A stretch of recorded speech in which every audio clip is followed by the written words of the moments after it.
Firman Tuhan hari ke-198, 17 Juli tahun 2025. Kitab Efesus pasal 1 ayat 18. Perikop 2 dan harapan Paulus. Juli diambil dari kitab Efesus pasal 1 ayat yang ke-18. Dengan perikop adalah doa dan harapan daripada Paulus. Sebagai nats adalah sebagai berikut. Dan supaya ia menjadikan mata hatimu terang, agar kamu mengerti pengharapan apakah yang terkandung dalam panggilannya, betapa kayanya kemuliaan bagian yang ditentukannya bagi orang-orang kudus. Itulah firman Tuhan pada hari ini. Kita tetap mengacu kepada pedoman kita selama bulan Juli, yaitu setia melayani Tuhan, hidup sesuai kehendaknya. Artinya kita kesetiaan melayani Tuhan dan tetap sesuai dengan kehendaknya. Ini dijabarkan dalam 1 Korintus pasal 15 ayat yang ke-58. Kita ambil intinya adalah berdirilah tegak, jangan goyah. Giatlah bekerja untuk Tuhan. Bersekutulah dengan Tuhan. Jerih payahmu tidak akan sia-sia. Artinya, apa yang kita lakukan, yang kita kerjakan, yang kita cita-citakan akan berhasil dan tidak sia-sia apabila kita bekerja untuk Tuhan dan bersekutu dengan Tuhan. Dijelaskan dalam Kolose pasal 3 ayat 23. Bekerja dengan sepenuh hati seolah-olah untuk Tuhan dan bukan untuk manusia. Sekarang kita masuk dalam perikop hari ini. Doa dan harapan Paulus. Apa latar belakang Paulus mengatakan seperti ini? Kita lihat dalam ayatnya tadi, supaya ia menjadikan mata hatimu terang, terbuka, supaya mengerti pengharapan apakah yang terkandung dalam panggilannya. Panggilan Tuhan kepada kita, apa yang diharapkan. Dan dikatakan betapa kayanya kemuliaan bagian yang ditentukannya bagi orang-orang yang kudus. Jadi kekayaan kemuliaan disiapkan bagi orang-orang yang kudus. Apa latar belakang daripada perikop ini? Mari kita lihat. Latar belakang daripada perikop ini adalah mengacu pada petunjuk Paulus kepada jemaat di Efesus. Jadi ada petunjuk daripada Paulus kepada jemaat yang ada di Efesus. Mengenai apa? Yaitu pentingnya pemahaman spiritual dan pencarian pengetahuan akan Tuhan. Jadi pentingnya pemahaman spiritualitas kita. Hendak dibawa kemana spiritual kita.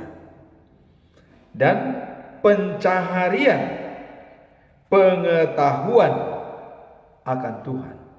Jadi kita harus tahu siapa Tuhan itu. Bagaimana Tuhan itu menciptakan manusia. Jadi perlu ada pemahaman spiritual dan pencarian pengetahuan tentang Tuhan. Pengalaman spiritual yang kita harapkan apa?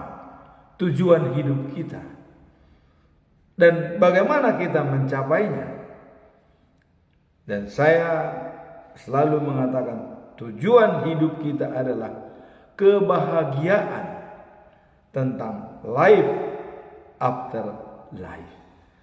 Jadi ada kehidupan yang kekal setelah kehidupan saat ini. Pada saat kita sudah tiada dari dunia ini atau diperbarui oleh Tuhan kalau belum sempat meninggal. Kebahagiaan hidup yang kekal. Bagaimana caranya? Tentu kita harus mengerti siapa itu Tuhan. Kalau kita lihat, ya, Tuhan membuat perjanjian dengan manusia, perjanjian baru di dalam Yeremia pasal 31 ayat 33. Apa dikatakan oleh Tuhan Allah? Hukum-hukumku ku taruh dalam batin mereka, ku tulis dalam hatinya, supaya mereka menjadi umatku dan aku menjadi Allahnya. Dalam hatinya. Tadi Paulus mengatakan buka mata hati. Allah menuliskan di dalam hati kita hukum-hukumnya, ditulis. Tapi kalau kita tidak bisa membuka mata hati kita, bagaimana kita bisa tahu hukum-hukum itu ditulis oleh Allah? Nah, maka dalam Yeremia pasal 31 ayat 34, ya, karena sudah dimateraikan hukum-hukum dalam diri kita, ditulis dalam hati kita, maka tidak perlu lagi sebenarnya orang mengatakan kepada orang lain, kenalah Tuhan. Kenalah Tuhan. Tidak, karena hukum-hukumnya sudah ditaruh dalam batin kita, ditulis dalam hati kita. Kapan itu ditulis? Kapan itu ditaruh? Pada saat kita dibaptis, itu sudah ditaruh dalam batin kita. Pada saat kita sidi, ditulis dalam hati kita dan disampaikan oleh pendeta.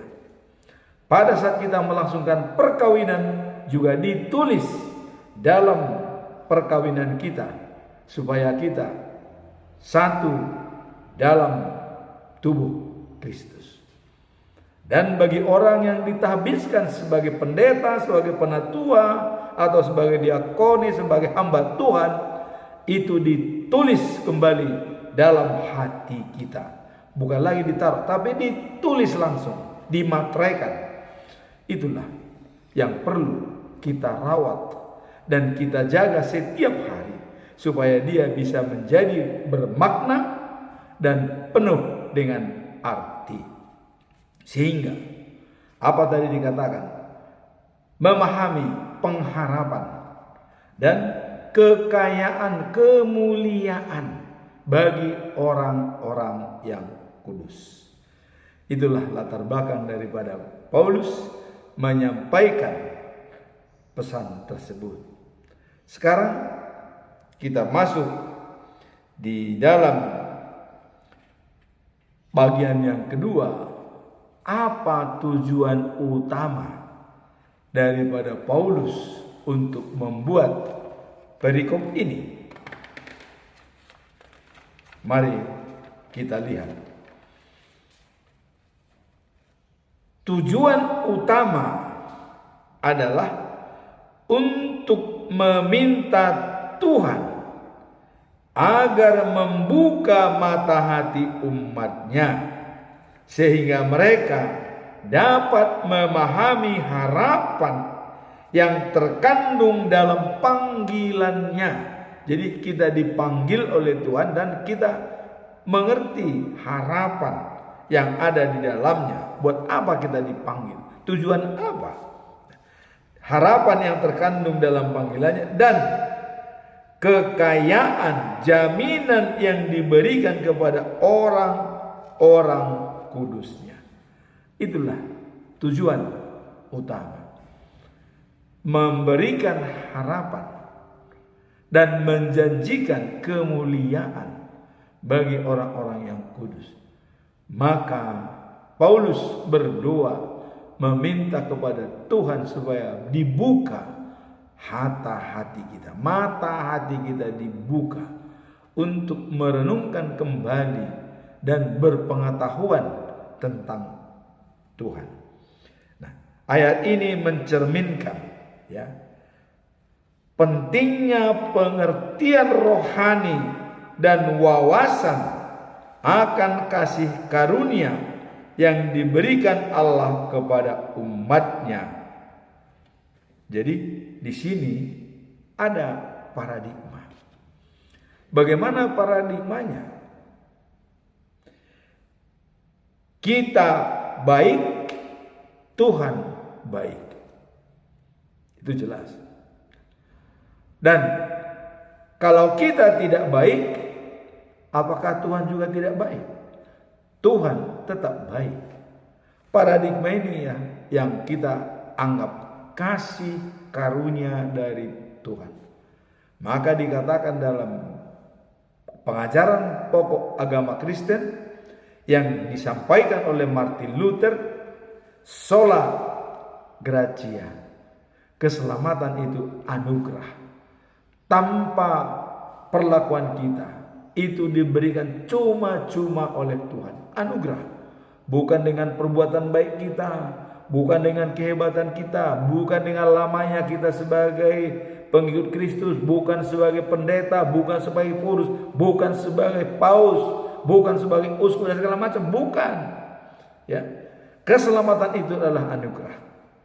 Bukan dibayar, bukan diberikan mahar uang, tidak. Itu anugerah dari Tuhan.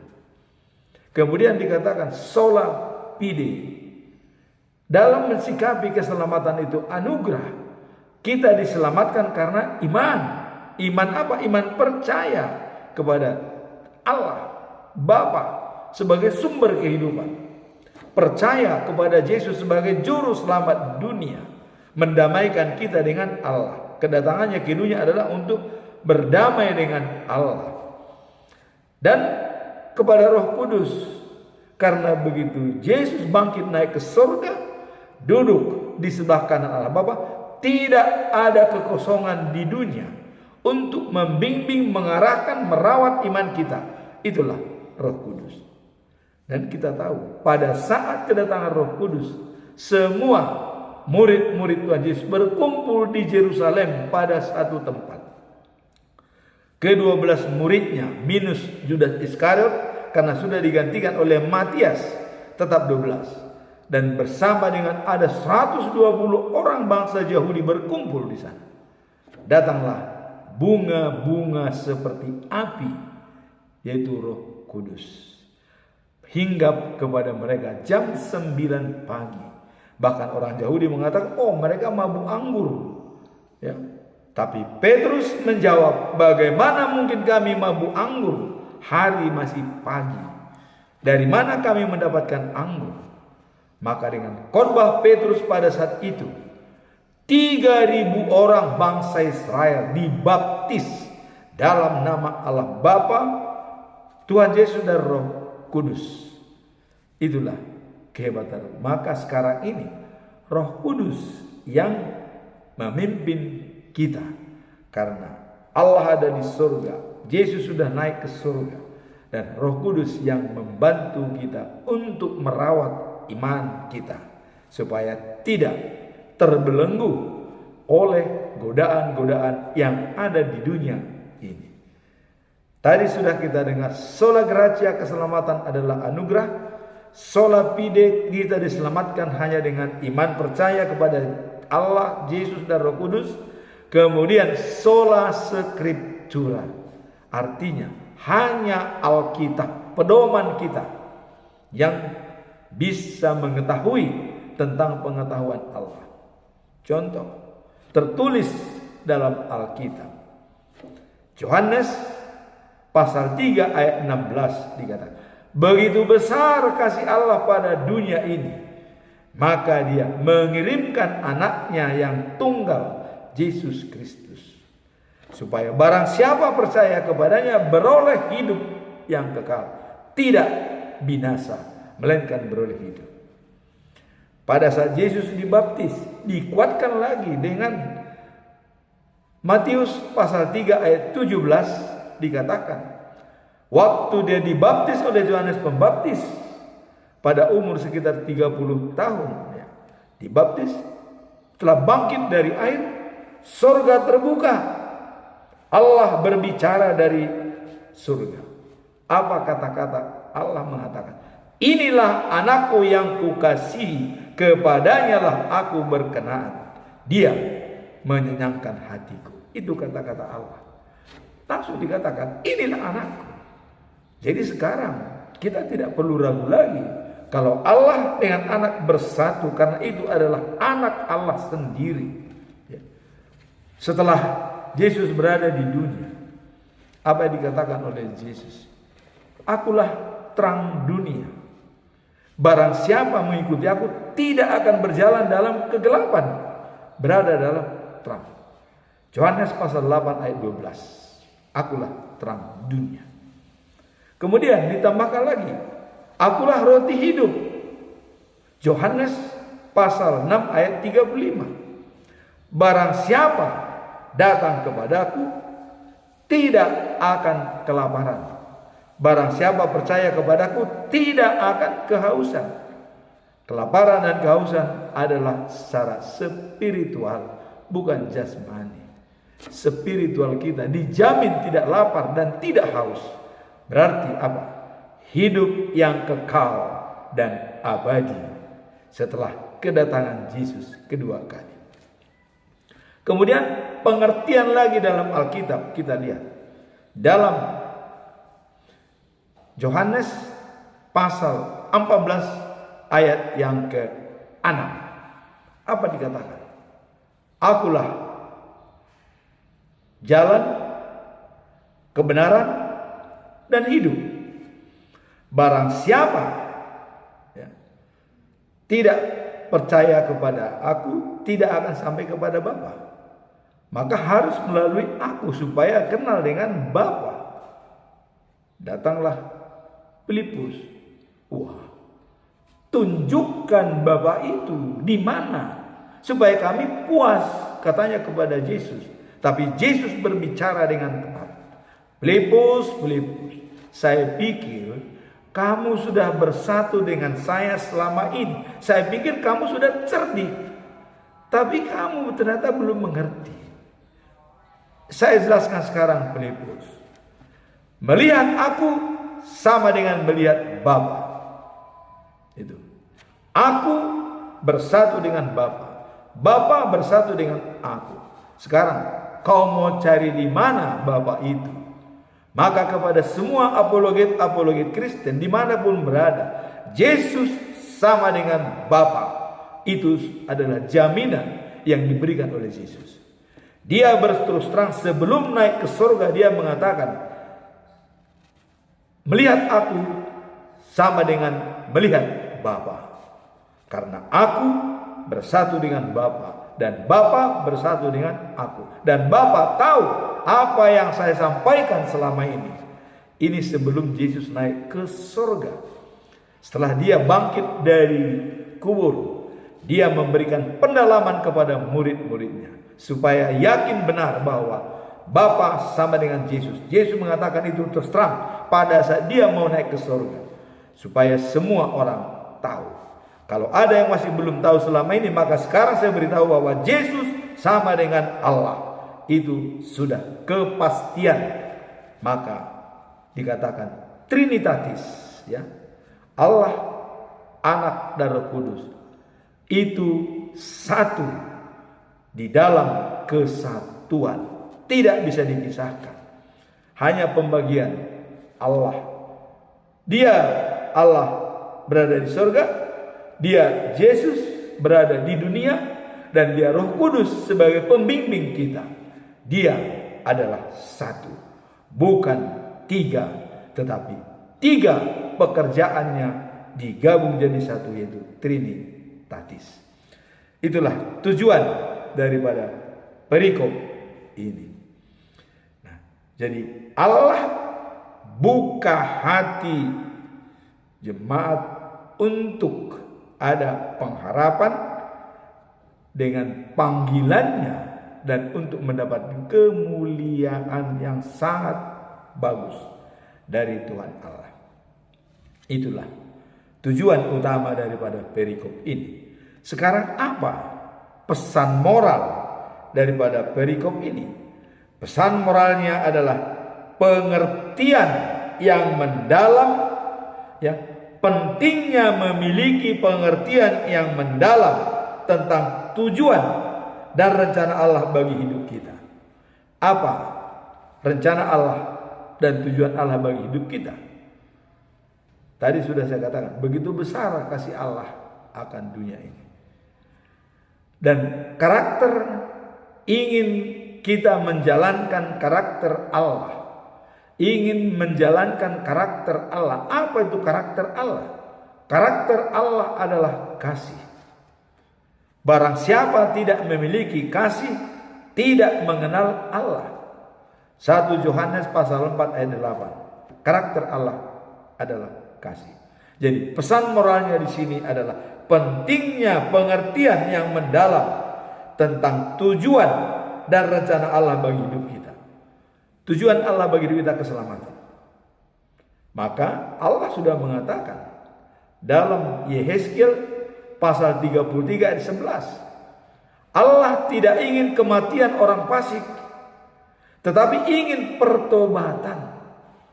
Maka dalam bulan Juni, ya, ayat yang kita munculkan, transformasi dari hidup lama menjadi hidup baru bersama dengan Yesus Kristus, sehingga bisa menjadi saluran berkat.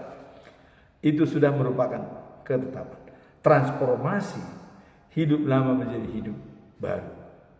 Nah, sekarang dikatakan tadi pesan moralnya adalah pentingnya pengertian yang mendalam tentang tujuan dan rencana Allah bagi hidup kita. Tujuannya adalah supaya semua manusia bersatu dan setia kepada Tuhan Allah. Maka Yesus mengatakan, saya berdoa kepada semua orang supaya kalian semua bersama dengan aku tetap memuji dan memuliakan Tuhan. Jadi Allah tidak ingin kematian orang jahat. Jadi kalau ada orang jahat yang mati, itu bukan kehendak Allah. Karena Allah tidak senang kematian orang jahat. Tapi kalau sudah mati, ya matilah. Ya. Tapi Allah tidak senang. Ya. Dalam Yehezkiel 33 ayat 11. Allah tidak senang kematian orang fasik.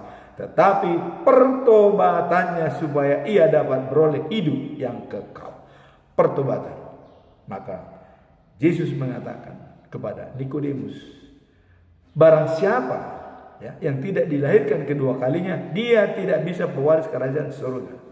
Datang Nikodemus, bagaimana bisa kami dilahirkan kedua kali sedangkan kami sudah besar? Dilahirkan secara rohani, bukan secara jasmani. Itulah dari hidup lama menjadi hidup baru. Paulus mengatakan, habis gelap terbitlah terang. Jadi pesan moral ini, dalam hal ini Tuhan menawarkan supaya kita tetap mendekat pada Tuhan, sehingga hidup kita akan berarti dan bermakna, tidak sia-sia, ya. Dan kalau kita fokus dunia, ya, itu adalah merupakan tujuan sesaat. Tapi kalau kita fokus pada tujuan spiritualitas kita, itulah yang kekal. Jadi dikatakan bahwa hidup kita akan berarti dan bermakna, ya, dan tidak hanya fokus pada dunia, tapi tetap juga spiritual. Hidup kita menjadi bermakna. Life after life, the new of Yerusalem. Hidup setelah kehidupan saat ini di Yerusalem yang baru. Jadi hidup berarti dan bermakna apabila kita tidak hanya fokus pada dunia, tetapi fokus kepada Allah sebagai pencipta kita. Nah, makanya pedoman kita dalam bulan Juli dikatakan setia melayani Tuhan dan hidup sesuai dengan kehendaknya. Dijabarkan di dalam 1 Korintus pasal 15 ayat 58 dikatakan, berdirilah tegak, jangan goyah, giatlah bekerja untuk Tuhan dan bersekutulah dengan Tuhan. Jerih payahmu tidak sia-sia. Kemuliaan, kekayaan kemuliaan akan dilimpahkan oleh Tuhan kepada kita. Itu tadi adalah jaminan yang disampaikan oleh Paulus apabila kita membuka hati kita untuk Tuhan. Sekarang apa implementasi daripada ayat ini? Apa penerapannya? Mari kita lihat.